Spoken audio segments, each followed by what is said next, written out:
Hey everybody, welcome back.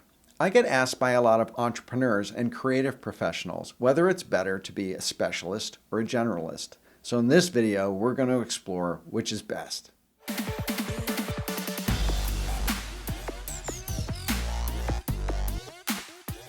So should you be a specialist or should you be a generalist? Well, in the old days, a lot of businesses, design, creative products, and all sorts of industries were not commoditized. There was no global market. There was no mass competition. You weren't in competition with everybody else on the planet. There were, really, when it comes down to it, a lot fewer designers in the world. And without software to work with, it was a lot harder to do design and creative jobs than it is now. There were fewer entrepreneurs and fewer freelancers in the market. But now, these days, design is commoditized. Many businesses have been commoditized because we are in a global marketplace. There are no barriers to doing business anymore. There is lots of low-cost competition all over the planet that can be utilized instead of your services. There are a lot more designers and creative professionals in the world, and the software that makes this easier has had a real impact on the industry. There are more entrepreneurs and more freelancers, and independence and consulting is much more accepted and prevalent than it used to be. So the answer to the question of whether it is better to be a specialist or a generalist is really quite contextual when you think about it. In general, larger companies that have more people and more people doing specific things, being a specialist is generally better. And in entrepreneurial settings or smaller companies where there are fewer people and those people are doing more types of jobs, being a generalist is generally more valuable. Entrepreneurial pursuits really demand greater generalization than most pursuits to business because there are fewer people doing the things, and those people have to do more types of things than in larger company settings. Let's look at an equation of sorts.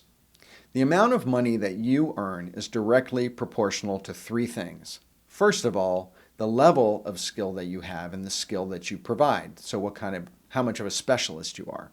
Number two is the demand in the market for that skill that you provide. And number three is how easy it is to replace you. There's a saying that the jack of all trades is a master of none. Having a shallow knowledge in a broad range of things makes you, to a certain extent, easily replaceable because you are not specialized or don't have a high level of skill in that skill, one skill that you provide. Why is that? Because being a generalist makes you not differentiated from your competition. It makes you essentially more common. Common things to know, or things that are easier to know, make you less valuable. And contrarily, difficult things to know, or things that are harder to have a high level of skill at, make you more valuable. So being a generalist really isn't bad, but you have to concentrate and focus on increasing your value in some way. My approach and what I recommend to people is actually becoming what I like to call an expert generalist.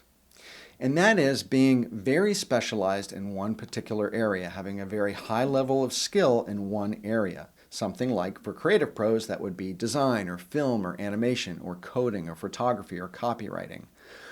Plus, then adding on a layer of something that is more unusual or more valuable for a specialist of your type. So, for instance, that might be design, might be the commodity, might be the high level of skill that you had, but adding on something more difficult or something more valuable or unusual for a designer to have.